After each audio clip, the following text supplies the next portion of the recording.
नमस्कार विद्यार्थी मित्रांनो, जीडीएस तुम्ही जॉईन करताय का? त्या अगोदर 1 मिनिट थांबा, कारण की खूप जणांनी जीडीएस मध्ये सिलेक्शन होऊन सुद्धा जीडीएस जॉईनिंग केलेलं नाही. कारण सत्यता त्याचं जाणून पाहाल तर तुम्ही थक्क व्हाल. कारण जीडीएस मध्ये नेमके पुढे प्रमोशन मिळते का? जीडीएस म्हणजे हे फक्त एंट्री गेट आहे पोस्ट ऑफिसच्या डिपार्टमेंट मध्ये तुम्हाला सर्व्हिस करण्याचं. मग रिअल सत्यता काय आहे? तुम्ही जर एकदा जीडीएस जॉईन केलं तर पुढे तुम्हाला प्रमोशन कसे मिळते, किती मिळते, सॅलरी किती असते, सगळ्या गोष्टी डिटेल्स मध्ये या ठिकाणी डिस्कस करणार आहेत. म्हणून व्हिडिओ शेवटपर्यंत पहा आणि तुम्ही ठरवा की जीडीएस पुढे जॉईन करायचं आहे की नाही. मित्रांनो लक्षात घ्या, जीडीएस भरती पोस्ट ऑफिस भरती 2026 ची जी आहे तिसरी मेरिट लिस्ट आज उद्या परवा ह्या 3 दिवसामध्ये म्हणजे 7 दिवसात कधीही लागू शकते. काल जे आपल्यापर्यंत अपडेट आलं होतं, कालच 99% लागायला पाहिजे होते, परंतु काही कारणावस्तव पुढे ढकलले आहे. तर आज उद्या परवा 3 दिवसामध्ये कधी लागू शकते त्या ठिकाणी वेबसाईट चेक करत राहायचंय.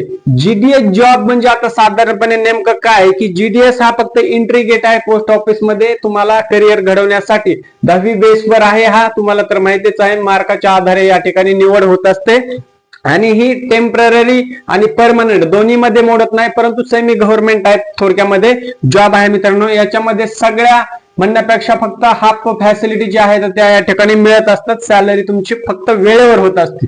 प्रमोशन मिळतो का? जीडीएस तुम्ही जॉईन केल्याच्या नंतर त्या ठिकाणी तुम्हाला किती वर्ष प्रमोशनला लागतं, त्यासाठी एक्झाम द्यावी लागते का?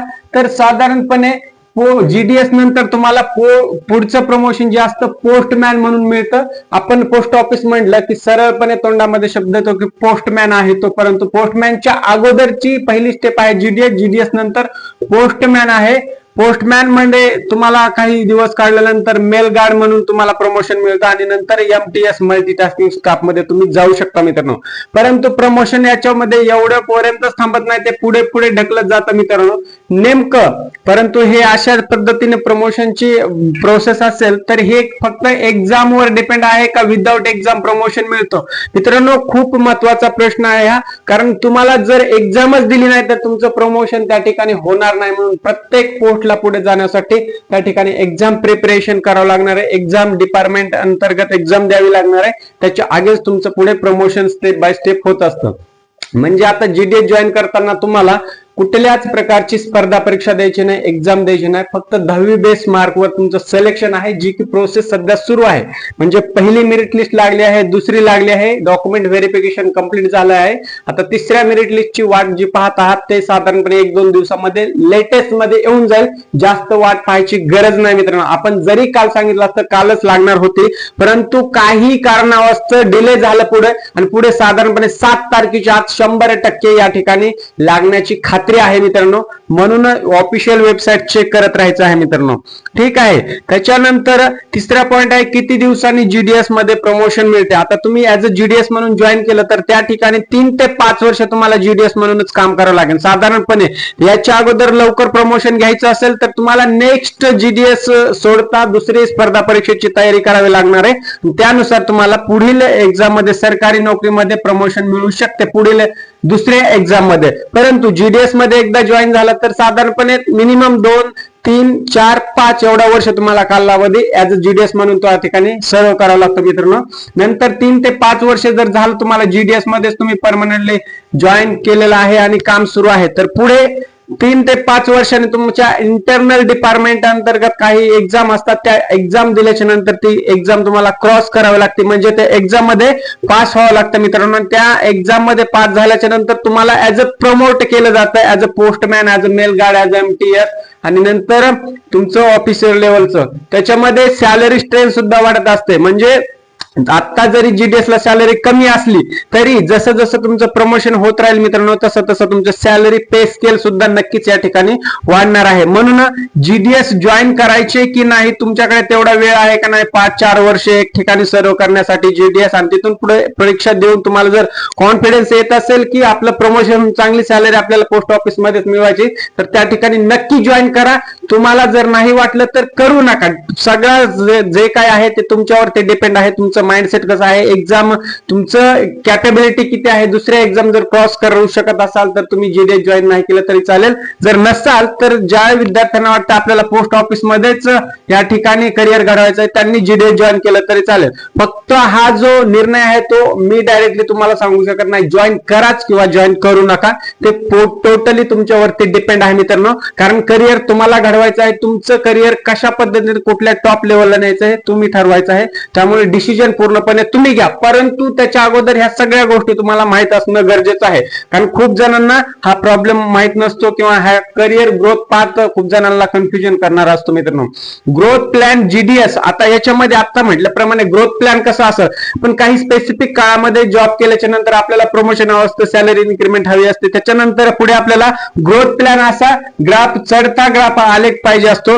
जर उतरता ग्राफ किंवा आलेख भेटला तर त्या ठिकाणी जॉब करून मजा नाही मित्रांनो, कारण की आपल्याला वेळेच्या नुसार चालावे लागणार आहे. त्यामुळे जॉब प्लॅन असा असणार आहे, पोस्टमॅनला तुम्हाला प्रमोशन भेटलं त्यानंतर तुम्हाला काही दिवस त्या पोस्टमॅन मध्ये जॉब करावा लागणार आहे. त्याच्यानंतर परत इंटरनल एक्झाम असेल, एमटीएस मल्टी स्टाफ टास्किंग मध्ये तुम्हाला या ठिकाणी प्रमोट केलं जातं. त्या ठिकाणी सॅलरी वाढणार आहे, परत तुमची डे बाय डे सॅलरी सुद्धा वाढणार आहे, जसं तुम्ही प्रमोशन होणार आहे तसं. त्यानंतर एमटीएस मधून डायरेक्ट तुम्ही ऍज अ क्लर्क म्हणून तुम्हाला प्रमोशन मिळणार आहे. म्हणजे तुम्ही डायरेक्ट आता पोस्ट ऑफिसच्या ऑफिशियली गव्हर्नमेंट जॉब मध्ये तुम्ही एंट्री करायला सुरुवात केलेली असते. त्याच्यानंतर ऑफिशियल लेवलचं तुम्हाला ऑफिसर म्हणून पद मिळणार, क्लर्क नंतर डायरेक्ट. आता पोस्टमॅनला सॅलरी 15,000 असेल, एमटीएस ला या ठिकाणी XYZ 20,000 असेल, क्लर्कला 30,000 असेल, इथे 40,000. म्हणजे सॅलरी तुमची आता जीडीएस ला 12-14 हजारापासून स्टार्ट होऊन डायरेक्ट सॅलरी तुमची इथं 50,000 पर्यंत जाऊ शकते. परंतु ही सॅलरी मिळवण्यासाठी तुम्हाला इंटरनल ज्या काही एक्झाम आहेत त्या पूर्ण क्लिअर कराव्या लागतील. तुम्हाला डे बाय डे प्रमोशन करावं लागेल, वर्षानुवर्ष प्रमोशन घ्यावं लागेल. त्याच्यानंतर ज्यावेळेस ऑफिसर म्हणून तुम्ही लेवलला काम कराल त्या ठिकाणी सॅलरी सुद्धा चांगली मिळणार आहे.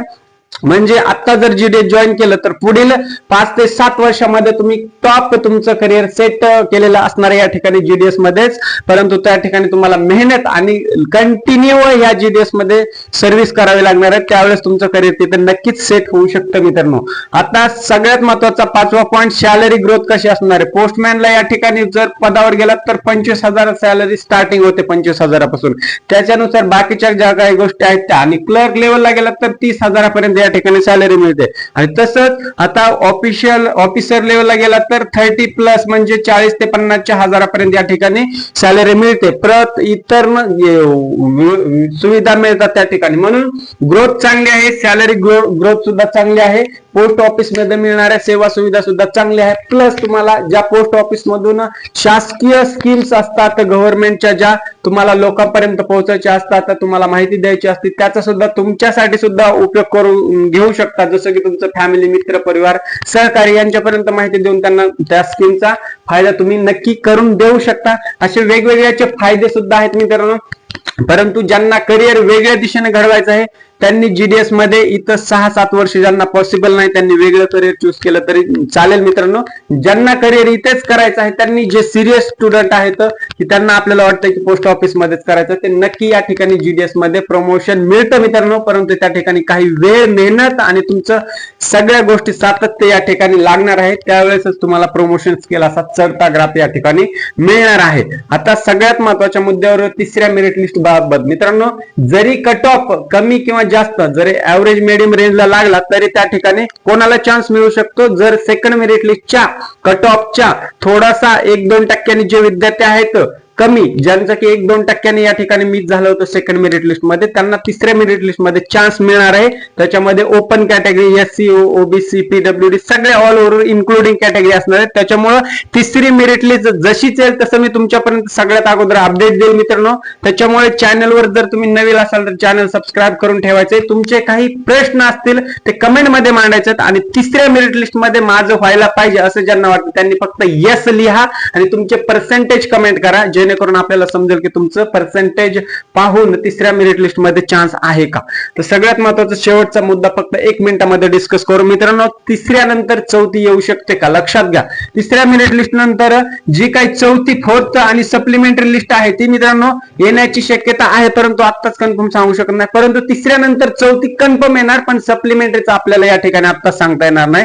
कारण तिसऱ्या मेरिट लिस्ट नंतर त्या ठिकाणी डॉक्युमेंट व्हेरिफिकेशन मध्ये जे काही विद्यार्थी ड्रॉप होतील त्यांच्या अगेन्स्ट ज्या व्हॅकन्सी रिकाम्या राहतील त्या व्हॅकन्सी पूर्णपणे फुलफिल करण्यासाठी चौथी मेरिट लिस्ट येणे कंपल्सरी म्हणजे बंधनकारकच आहे.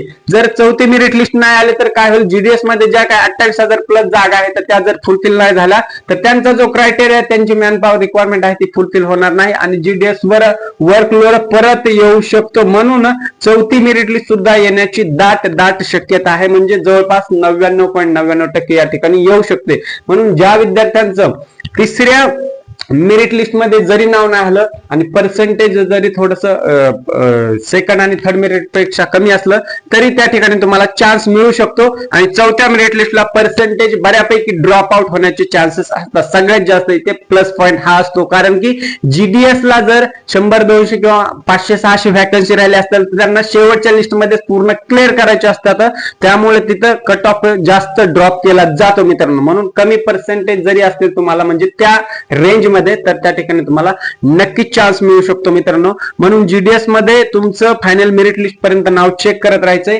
आणि जॉईन करायचं का नाही आता सांगितलेल्या गोष्टीवरून तुम्ही ठरवायचे. प्रमोशन मिळते, काहींना जर एवढा वेळ नसेल तर त्यांनी दुसरा जॉबची तयारी केली तरी चालेल, कारण आपलं करिअर आपल्या हातात आहे मित्रांनो. म्हणून पैशाची, जॉबची सर्वांनाच गरज असते. तुम्ही डिसिजन घ्या.